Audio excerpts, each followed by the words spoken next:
Good evening. Good morning and good afternoon kung saan man tayo sulok ng ating mundo. So, ngayon ang pupuntuhan natin, ito yung pinanggalingan ko ngayon. Mamaya i-discuss ko. Kumatin ako ng Eagles sa orientation and as guest speaker.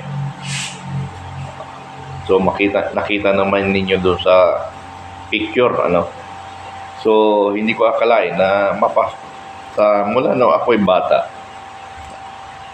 Ngayon lang ako napasama sa brotherhood and fraternity or a fraternity dahil kinuha akong guest na sa inaakala nila na makakatulong ako sa kanilang brotherhood.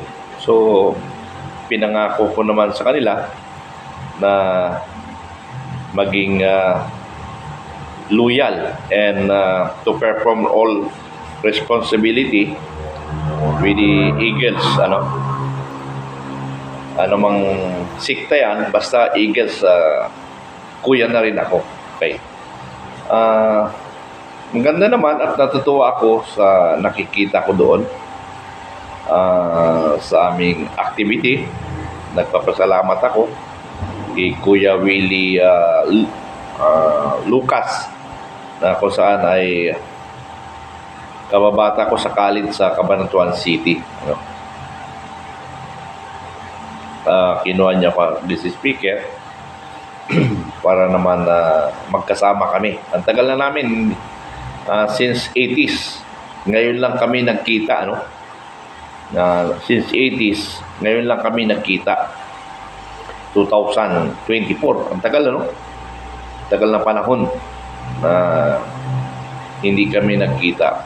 So, nagpapasalamat ako at sa aming pagkikita, ako ay na-invite niya as guest speaker doon sa activities na yun. So, ganun pala, napipil ko ang bilang isang Eagle. So, tutulungan natin Eagles na minsan ay medyo hindi sila nagkakaunawaan. Normal lang naman yan sa isang samahan o organization na hindi nagkakasundo. Pero isa lang naman yan, kuya pa rin. Okay. So, mayroon akong pupuntuhan ngayon. Actually, ito ay sana kaninang umaga, pero nawalan ako ng oras. So, ngayon po lang tatalakayin ito na kung saan ay nakakalumural ito sa mga kasundaluhan, most especially yung mga ranking officer, naapektuhan yung kanilang karir. So sa kanila ngayon, medyo naguguluhan sila sa kanilang gawain na isa lang naman silang tumutupad ng tungkulin. Pero bakit sila ay nadidesisyonan na kaagad? Yung ang unang napabalita na kung saan yung EFP na pinakamahalagang posisyon maliban sa chief of staff, yung ISAP na pinakailaman ni First Lady. Sa totoo lang kasi ang presidente natin yung First Lady. Sana siya na lang ang nagkandidato, hindi na si Bongbong Marcos. Para wala tayong masabi, di ba? Siya talaga Pangulo, so siya ang dapat susundin natin. Kasi siya ang hinalal ng taong bayan. Ang problema lang, hindi man siya hinalal. Isa siyang ordinaryong Pilipino. Pero kung umasta siya yung Pangulo. Yan ang hirap sa ating bansa ngayon. So, ang tinutukoy ko na nakaka-discourage, ay yung mga generals na ibig sabihin floating, mga Navy to lahat, naka-floating. naka-floating sa dagat. Pero totoo naman na floating kasi isa na si Red Admiral Carlos, floating siya. Talagang wala tayong magawa kasi Navy nga siya, hindi floating talaga. Pero ang problema lang, mayroong Philippine Army. Paano naging floating yung Philippine Army? Lupa naman yung kanya. Okay lang yung Marines kasi yung Marines, lupa at dagat o tubig. So ito, babasahin ko na lang itong nakuha ko na very important sa lahat ito. Kasi, bakit masyadong mahalaga ito?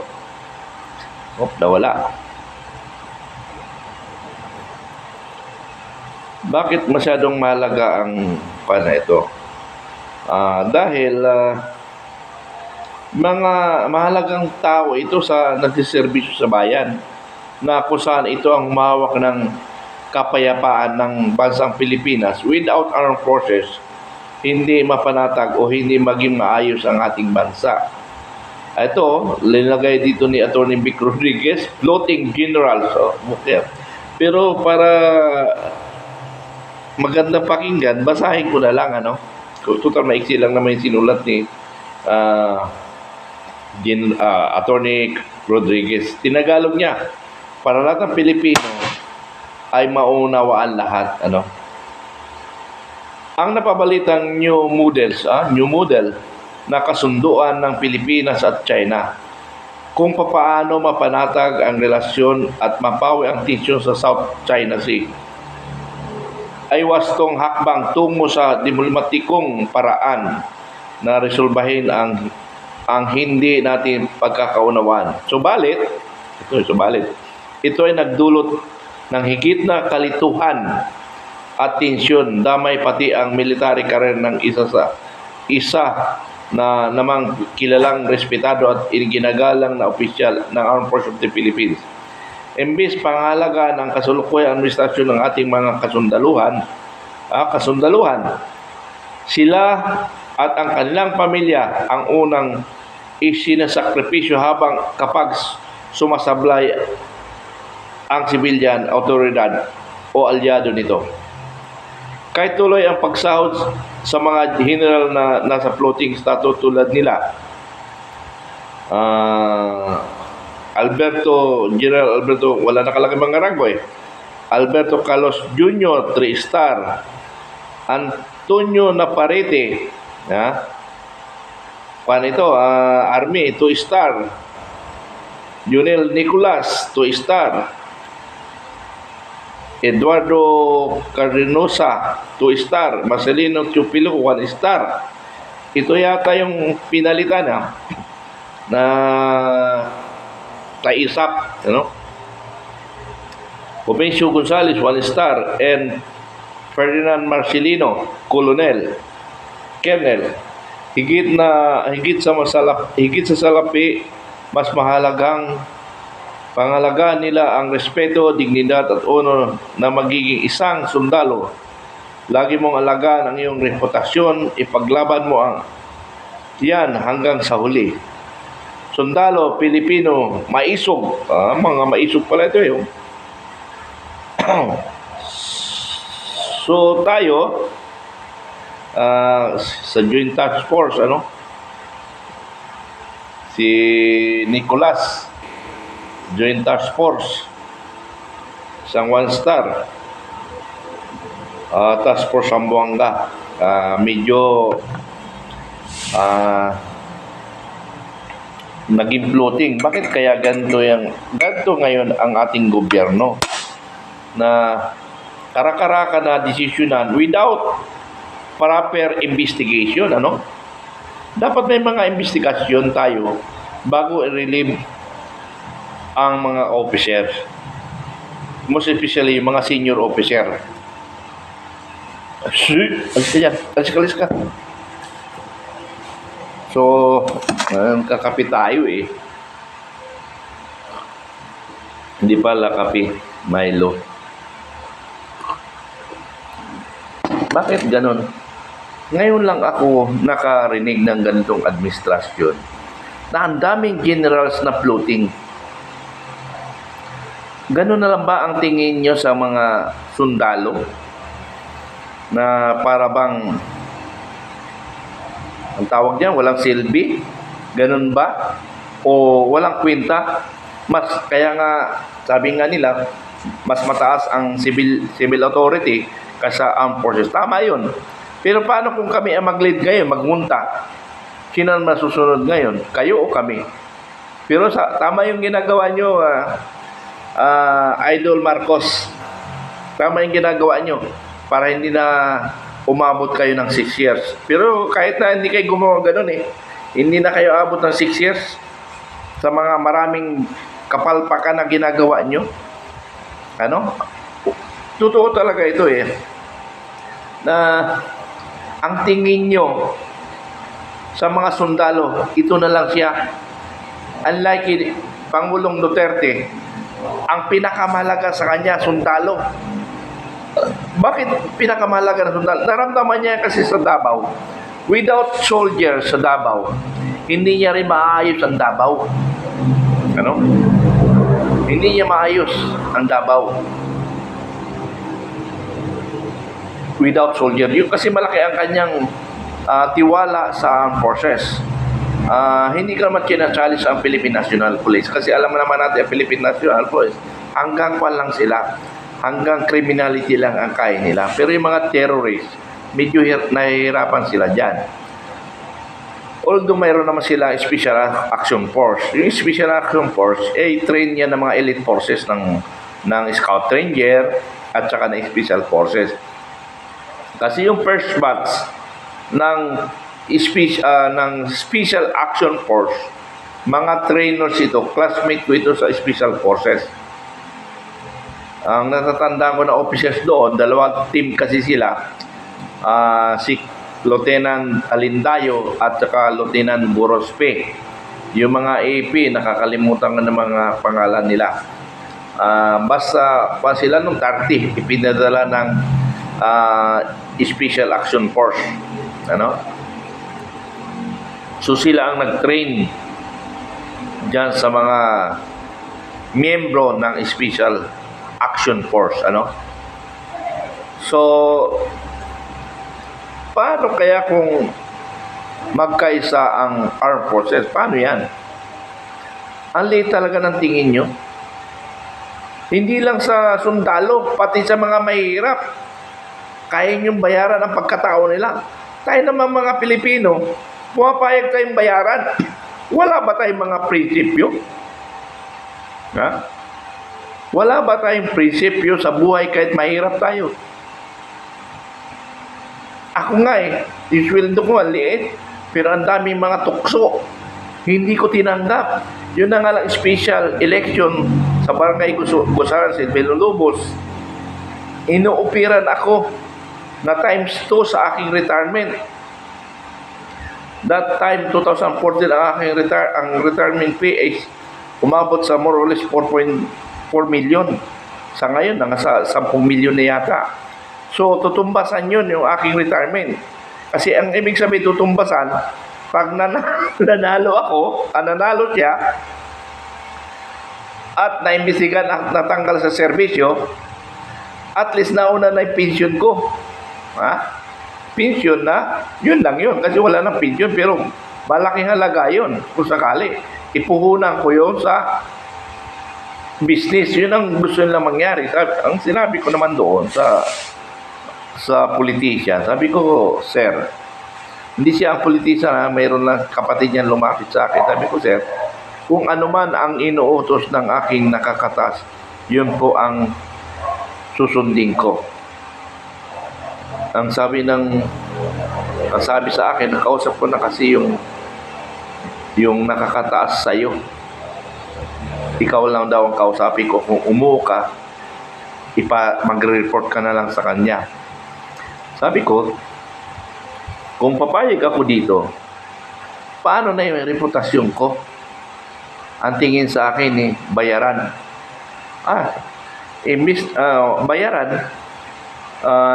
personal ko ngayon na problema at nagkapera ako, Pero ang masama doon, ang hindi ko kayang tanggapin doon, mga kaibigan, siguro sa akin personal, kaya kong tanggapin. Ang problema, idadamay ko ang armed forces. Yun ang hindi ko rin makakaya. Nasa kagaguhan ko, nasa bad light ang armed forces ko. So, hindi ko yan ginawa. Kasi, at saka may advocacy ako. One time pa, may nahuli ako illegal logging. Ano? One time, nahuli ako ng illegal logging. One time, nahuli ako. Nakahuli ako ng mga illegal logging. Ilan sa ang nahuling ko. Di ang daming kahoy. Ano sa ibabaw? Mga kupras. Ang ilalim ng puro nara. Nako. So, pinahuli ko. Hindi naman ako pinahuli. Ang nahuli yung tauhan ko. Natatanda ko nakahuli doon. Si Sergeant Bakol siguro. Yung nasirang Bakol ang nakahuli ata. Tapos tinawag sa akin. Kasi may order ako na anumang illegal ay illegal. Wala akong pakialam kung sino ang nag-illegal. Kahit pa presidente ng Pilipinas, sabi ko. Wala akong pakialam basta illegal. So natandaan ng mga tauhan ko, kaya niyang sagasaan kung sino man. Sabi niya, inaayos sabi. Ay alam naman niya na hindi ko sila tatalikuran. Parang kay katulad kay Duterte, pag ginampanan mo ang trabaho mo, hindi kita atrasan, hindi kita pababayaan. So, nireport sa akin, tsaka sabi ko, sige, i-hold mo dyan. Sir, may mga tumatawag, ganito. Pag kinulit ka, sir, tawagan nyo na lang si Lieutenant Mitran, kayo na lang po, sir, mag-usap. Ang batalyon batalyon commander ko mismo tumawag sa akin. June. Yes, sir.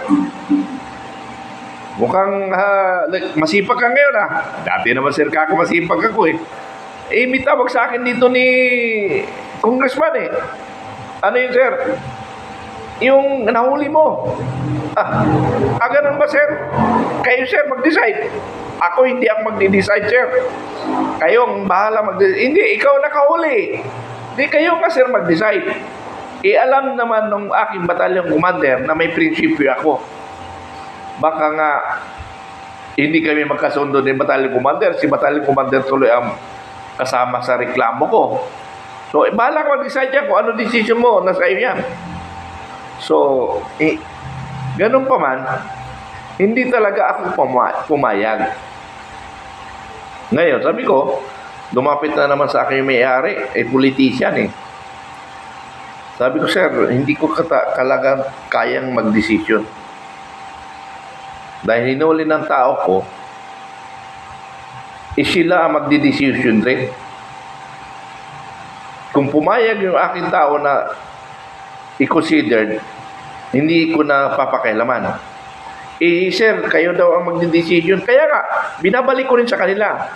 Kung okay sila, sabi mo lang, kay Lieutenant Mitran, okay na.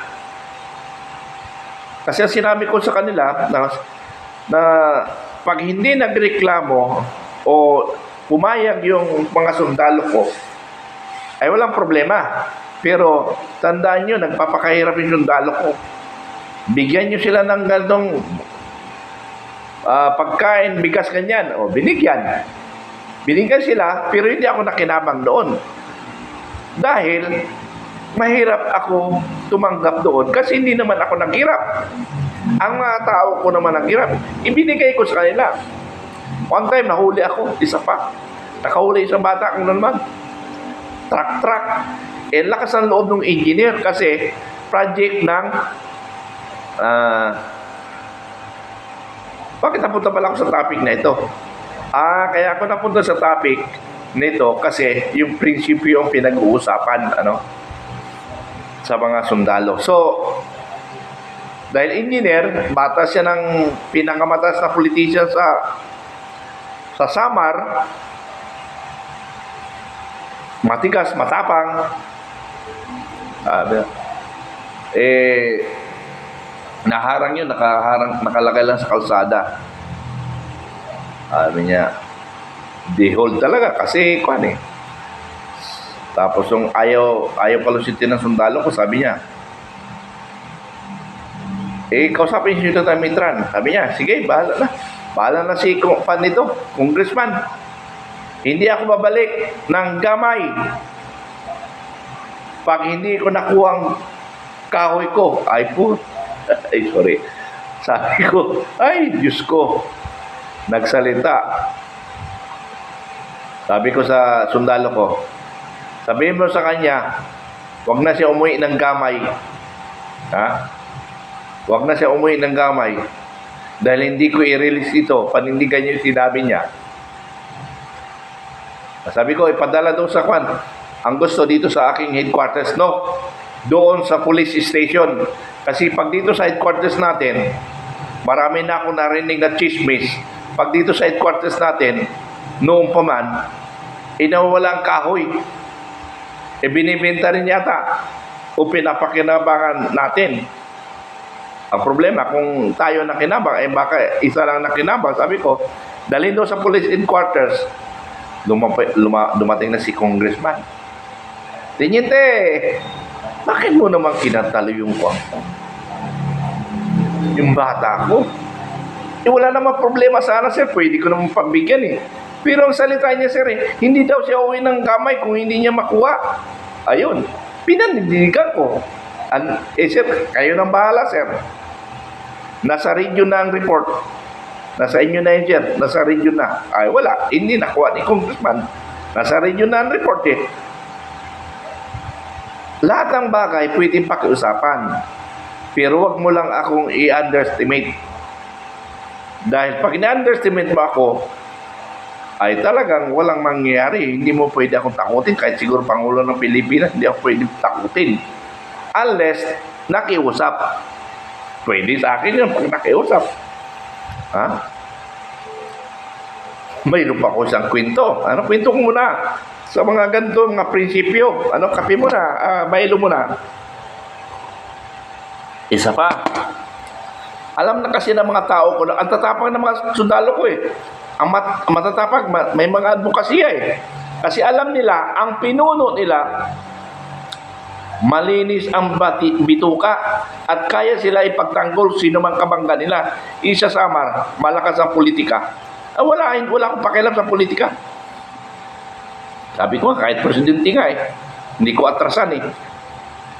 May isang kwento ko sa presidente ha. Okay, may kwento ko dyan. Sa presidente, nabanggit ko lang kasi ang presidente. Okay. Paano naman, sabong? May pasabong. Wala naman ordinansa sa munisipyo.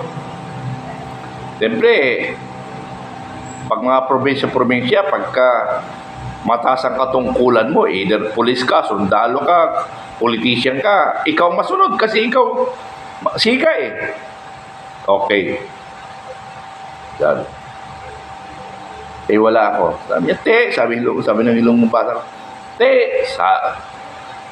sabi ni Lieutenant Mitran, ulihin ang mga illegal. Di ulihin ko. Pinunta niya sa bungan. Lakas sa loob ng bata ko. Pumunta sa bungan. Tropa, hulihin ang mga nagsasabong. Kalampagan. May kalampagan. Huli yung mga nahuli. Nagbulong ikikwan ito kay congressman. Sabi ko naman sa inyo, pag illegal, walang congressman o gobernador o mayor sa akin o general, wala sa akin yan. Pag illegal, talagang huli. Wala naman nakiusap kasi nahiya sila. Di huli talaga. Ano? So, ganun yan. Maraming bagay akong ginawa na hindi matatawaran. Decision. Okay, isa pa. Doon sa lugar rin, sa Gamay rin, sa Samar. Yung isa kasing pangyayari sa Silvino Lumos yun eh. Sa Gamay naman, dalawang mga talaga doon, mga tatlo. Very significant situation. Ang isa, yung NPA na 7 na nahuli ng mga bata ko, nakawala. Paano hindi makawala? Kamag-anak ng pulis. Lagi ang walang pulis, palagi kapgo ang duty, yung kapgo namin kasi sinusuportahan yung pulis, baka nga ma-read sila ng NPA. So may mga kapgo naka-duty. Mga alas 8 ng gabi, nakarating sa akin, nakachat pa konti ako. Sir, ang ating NPA nakatakas. Bakit? Giniba ang pader, sir, sa likod. Bakit nakatakas? May sundalo pulis doon. May kapgo pulis. Walang pulis, sir, eh. Yung kapgo, wala rin alam, sir. Hindi alam, nasa likod nakadaan. Ganun ba? Si Mitran do, pag narinig ang Mitran, tunog pa lang ng motor ko kasi ang service lang namin doon, motor. Sabi ko sa escort ko, punta ka doon sa company CP natin. Punta ka sa company CP natin. Sabihin mo doon sa tropa, pag may nag-return fire, bumaba kayo, mag-reinforce kayo sa akin. Pero pag walang return fire, ibig sabihin, ako lang bahala doon, huwag na kayo makialam. Para pag nagkakaso, ako lang magkakaso. Sabi ko, hindi sir, kasama mo ako. Para sa tayo magkakaso, sir, o ano man mangyari sa atin. Suporta ako sa'yo, sir. Sabi ko, that is my order. Ayaw talaga mo. Banilig kita ka ako, ha? Ayaw mo sumunod. Siyempre, yung sundalo sumunod. Akyat sa taas. Siguro, ayaw ko, di ko alam kung umakyat o ano. Siyempre, umakyat siguro kasi pag naglabanan, kailangan ng reinforcement, sabi ko. Pero kung walang sumagot, wag na. Kasi ako lang bahala magkakaso dito. Pag punta ko sa munisipyo, walang duty, kapgo lang, walang pulis. Yung isang magasin ng BBR Malite ko na long, ubos doon sa police headquarters, police station. Ubos yun. Hindi ko na sinundan kasi wala naman nag-response eh. Wala makalapit ngayon sa akin. Wala rin makalapit na pulis.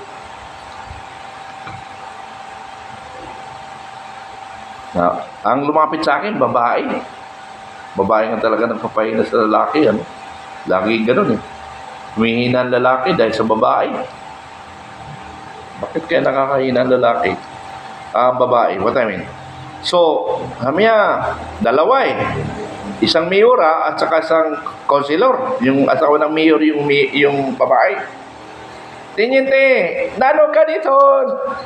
Sabi sa akin ng dalawang babae. Nano ka dito? At inyo mga kapulisan din eh. Nakawara ang ako mga nadakop ng NPA. Ipabayaan sa pulis. Sugad ko na lagi dapat may bantay. Dida, sabi ng mayora. Di dumating na yung kasi may kausap na ako, dumating na yung inspector. Siyempre, side-offs ang dating eh.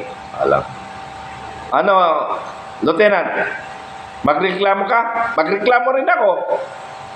Paras lang tayo magreklamuhan. Pinakawalan mo yung aking gwardya. Dahil wala yung mga tao mo.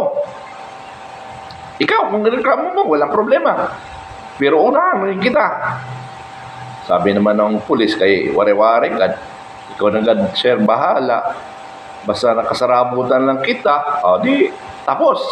Ngayon, dahil hindi maganda talaga yung ginawa ko. So, ang ginawa ko, hindi ko dapat pagbukasin ito kasi pagbukasin ko ito at nakalusot sa media, disgrasya si Mitran, sabi ko. Yung tapang ko nito, pag nakaparendres ako sa division o sa ampaman na general, sigurado yung tapang na pagkaagila ko, bagsak ang mga pakpak sigurado ako.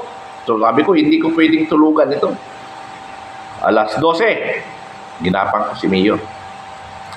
Mayor, pagpasensya gadla, kay nag-init gadla ako kay nakawaraan ako tao Awatay ang amo na dakop na NP, pakurihan pa nga sundalo ito pag ginanap sa mga NP sa kabukiran. Tapos siya na. Pinakawala lang ng pulis. Mauta, sabi ng mayor, mauta. Insugad ko na sa kanila, diri mawara pulis dida sa headquarters. Mao na ito. Sabi ko sa isip, ay salamat may kakampi na ako. Sabi ko sa isip lang, ay salamat may kakampi na ako sa isip ko. Ayun na nga, nagigakapi ko na Mayor. Mayor, pasensya na na. So, naintindihan ako ni Mayor, kung sakali may reklamo sa akin, papipirmahin ko ang Mayor na kasalanan ng pulis. O, di, tapos, wala, libre ako. Ha? Yun yung mga sinasabing situation na dapat pag gumawa ka ng action, tumpay palod ang responsibility. Hindi mo pwedeng talikuran yan. Ha? Ganun yan. So, yun yung talagang mabigat na decision na talagang nakarinig ako sa Eastern Samar. Isang tinyente rin tulad ko. Parang nakabanggan niya yata police rin. Ininto-train niya yung headquarters ng police. Ayun. Hindi ko malaman kung na-report siya o nagparito sa National Defense na reklamo siya. Paano? Tinulungan niya eh. Dapat, that time, situation, kailangan ayusin mo yan. Pag hindi, disgrasya ka. So, ayos. So, maraming cases na talagang yung style na dito, Duterte, nagawa ko na yan. Pero hindi puro patay, ha? Hindi puro patay na naawa rin ako pumatay. Pagka talaga hindi natitino, patay talaga. Okay. Pangalawa, yung isang mabigat nung ako'y major sa isang batalyon. XO ako sa Zambales, ano. Naikwento ko na rin sa vlog ko ito eh. Ngayon, 2 beses ako sinumbong kay President Arroyo. Sabi yung kwento sa akin ng batalyon commander. Binulong ni Governor Magsaysay kay President GMA. Magulong, sabi niya. Sabi naman ni President GMA, halika. Colonel Tado na niya. May bata ka raw dyan na kinakalaban lagi sa gobernador. Ang sabi mo, ma'am, sige pa, pagsabayan ko, ma'am. Tapos, tinatawag ako ng presidente dahil sa iyo. Bakit, sir? Pinag-iinta mo daw si Magsaysay. Bakit ko naman siya pag-iinta, sir? Anong kasalanan niya? Hindi ko alam bakit mainit sa iyo Pero alam ko na yung drugs. Alam ko na drugs yun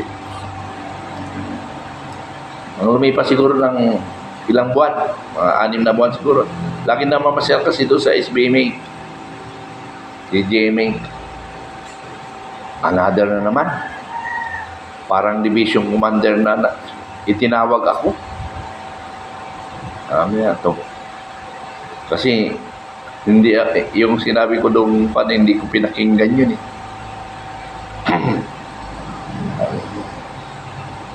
Sabi nung 2 Gomez yun isang division commander at saka isang brigade commander, puro general na Gomez. Si Romel Gomez at saka yung isang integre na Gomez ng division commander. Yung division commander tumawag sa akin, Segundo!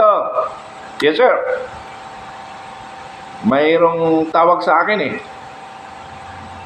May tawag sa akin na kinakalaban mo daw si Governor Magsaysay. Yung kanyang pinagdudahan mo daw siya, supplier siya ng MPA. Baka totoo siya, sabi ko. Hindi totoo man yung hindi. Tigilan mo na siya, sabi sa akin. Hindi sir, alam mo actually sir, droga yun, yung sinasabi niya. Kasi ang sinasabi ko lagi sir sa pulong-pulong. Kasi ang laging reklamo ng mga kapitan sa akin sir. Sabi kasi ng kapitan, sir tulungan naman ako. Kasi marami ng adik sa amin, sir. Pati anak ko, adik na rin, sir. Tulungan mo ko. Yun na lang hinihingi kong tulong niyo, sir. Sabi ko. Di siyempre, kumakanda kang community activity, di susundin ko. Sabi ko, sige. Pag nahuli natin yung sinasabi niyong bata ni Magsaysay, Governor Magsaysay, huliin natin. at dalhin natin kay gobernador kung totoo talaga. Sabi ko, walang gobernador na nagtatao ng mga sindikato, drug lord. Sabi ko, huliin natin. Eh di yung drug lord na yun, lagi nakatago sa police headquarters sa provincial. Eh ginawa ko, nag-call ako sa provincial headquarters. Hindi na rin siya nagtago doon. Alam niyo kung saan siya nagtago? Sa Hanjin. Yung Hanjin kasi sa Korea, gumagawa ng barko yon. Hindi talaga basta-basta ka makapasok doon. Private talaga na private. Eh siyempre, bata ni gobyerno, madali maka-standby doon. Doon siya lagi nagtatago. So yung drug kasi, ang Zambales kasi open to drugs. Bakit? From Santa Cruz to Subic, mahaba ang seaport niyan. Baksakan ng mga ng drugs. So, ibig ko sabihin, ang point ko doon na-transfer ako, pero na-transfer ako sa second division. Kaya napunta ako sa second division yan dahil dyan sa drugs. Sabi ko, wala akong inaatrasan kahit sino pa man. Ilalo na retired ako ngayon. Wala nang kinakatakutan matanggal sa serbisyo. Pangalawa, naka-schedule ka na sa purgatorio eh. Bakit ka pa matakot? Eh, lahat naman tayo pupunta doon eh. Ilan ang classmate ko, ilan ang kabats ko na marami na nauna sa amin. So, ibig sabihin, naka-schedule na rin tayo. Ay, wag na muna. Marami pa akong gagawin. Pero sabi ng Panginoon, wag mo nang galawin yung si Mitran. Kasi maraming pang gagawin niya sa ating bansa. Ang aking huling pangarap na lang at manalo at magbago at magkaroon ng revolusyon na Oronta at nakaposisyon si Captain Dado. Ako ang bastonero niya. Ako ang bastonero niya. Una naming gagawin, korupsyon ang una naming lilinisin. Lahat ng ahensya ng gobyerno, lagyan ng matitino na manungkulan. Sabi ko nga, hindi namin kailangan ng sobrang talino. Ang kailangan lang namin, yung may alam sa trabaho at mayroong dedication. Nasa puso ang trabaho, ang kanyang paglilingkod sa bayan. Hindi posisyon, hindi pera. Kung hindi, serbisyo para sa bayan. Yun ang hahanapin namin. Okay, so much for that. Naiba yung aking kwento eh. Kasi ang pinag-usapan kasi dito, prinsipyo. Katulad yung armed forces ngayon. Mga senior officer, mga class 89, ipagtanggol natin si Red Admiral Carlos. Kailangan nyo ang suporta nyo. Manindigan tayo.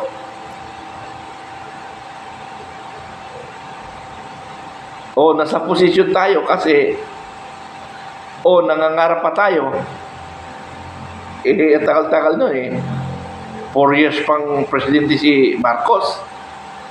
Pero pag kumilos kayong lahat, hanggang bukas na lang siya. Di ba? Pero hindi ko sinasabing inikayat wala Ang pinag-uusapan lang natin dito baka maparad sa kung General Macanas Ang sinasabi ko lang dito, yung kwento na katotohanan. Na wag natin i-underestimate ang armed forces. Kwento ko ito katotohanan. Hanapan niyo ako ng butas sa kaso. Bahala yung abogado ko. Wala pala ako abogado pambayan. Kaya naman natin itanggol sa sarili natin. Malit lang na bagay yan Si Atty. Porton nga yung kanyang dinidepensa talagang kriminal na hindi pa na sisintinsihan. Yun, totoo ang sinasabi ko, hindi ba kayang depensa ng katotohanan? Unless gagawa ko ng kwento ko, mahirap talaga i-depensa yun. So, ang sa akin lang dito, wag nating sirain ang karir ng bawat kasundaluhan. Dahil may pangarap rin sila. Ngayon, kung may basis tayo, pwede. Pero anong basis nyo? Sige nga, kay General Carlos, Red Admiral Carlos, anong basis natin na i-floating natin? Sige nga, hinahanapan ko po kayo sino mang general, General Browner Sir, o ang ating Commander-in-Chief asan yung record, ipakita nyo sa sambayan ng Pilipino, ano ang basis natin na nirelieve o ni-floating nyo. Kasi hindi yata siya relieve eh. Hindi siya relieve. Pinagbakasyon. Ang term na yata ginamit. Okay, General Carlos, magbakasyon ka lang muna. Ayaw ko ba magbakasyon? Gusto ko magserbisyo. Hindi, magbakasyon ka nga eh. Pilit mo. Wala talaga. Pinabakasyon eh. Hindi nagbakasyon yung tao. No. Okay rin yung pala. Pero ang tanong ngayon dyan, nga pala, no?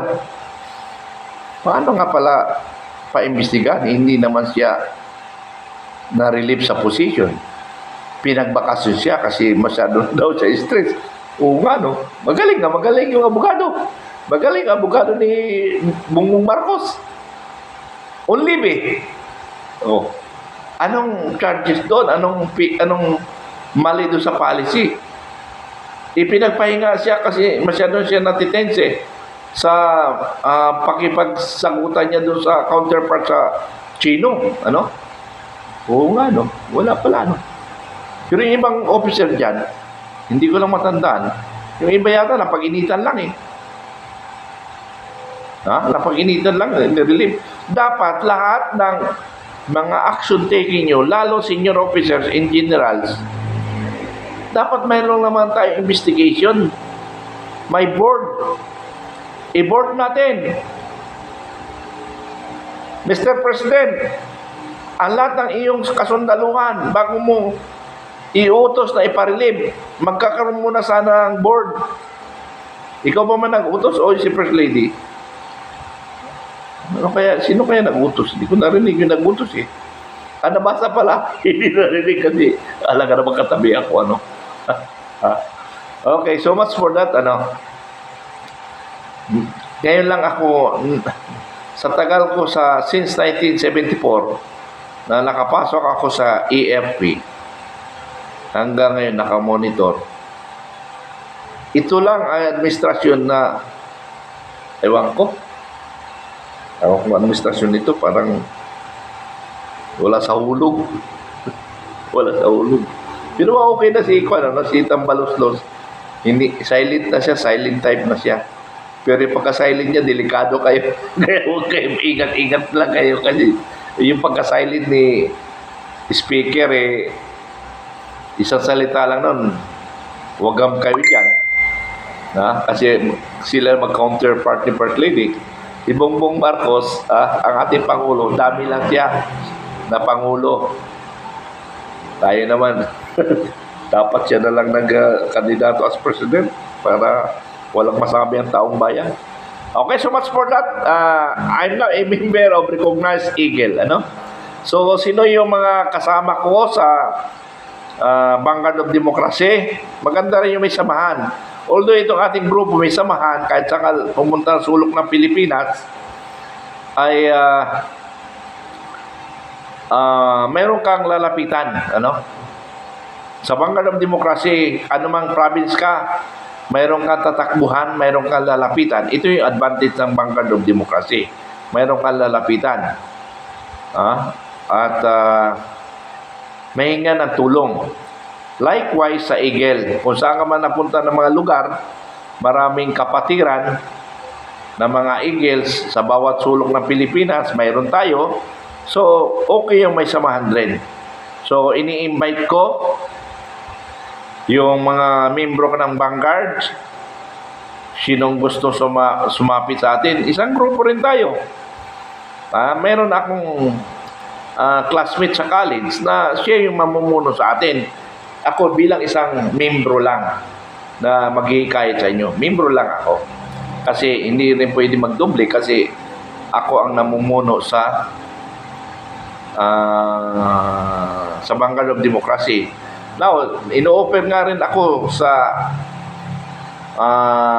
Guardian. Hindi ko pa rin tinatanggap yung Guardian. Dito kasi, hindi kasi kami nagkausap ng personal ni Colonel Rimando. Dito kasi sa classmate ko sa college, nagkausap kami ng personal. Ano? So, pinagbigyan ko. So, yung kamembro ko sa Vanguard, pwede na kayong manumpa sa akin. bilang isang eagle. Ano? Pangalawa, yung aking followers sa vlog ko sa Makabayan and Informative Channel, mga subscriber ko na more or less 20,000 na tayo. Huwag kayong mag-alangan at tawagan ako. O dito mismo sa vlog ko, mag-comment kayo at magpakilala kayo para isasama ko kayo sa Eagle sa aking club. Ano? Eagles Club ko. Kasama tayo, sama-sama tayo. Yung sinasabi na nagkaisa tayo para sa tunay na bayan. Ano? So nanawagan ako sa lahat ng membro ko sa Vanguard of Democracy. Yung ayaw, huwag na kayo magsalita. Manahimik na lang kayo. Pwede naman kayong mag-resign. O ako ang pinaparesign ninyo. Okay naman sa akin Basta nasa mabuting kalagayan ang pumunta ng Vanguard, okay sa akin yan. At least sinimulan ko. Okay, sa subscriber ko sa Makabayan and Informative Channel, ini-invite ko rin kayo sa aking club sa Eagle. Ano? Kontakin nyo lang ako at i-endorse ko kayo sa namumuno sa aming club na si Willie Lucas, ang aming governor, at ang aming national president, si Arnold Landayan. Ano? So yun yung aming national Eagle president. Ano? So much for that. Sana magkaisa tayo tungo sa magandang kinabukasan ng bansang Pilipinas. Salamat.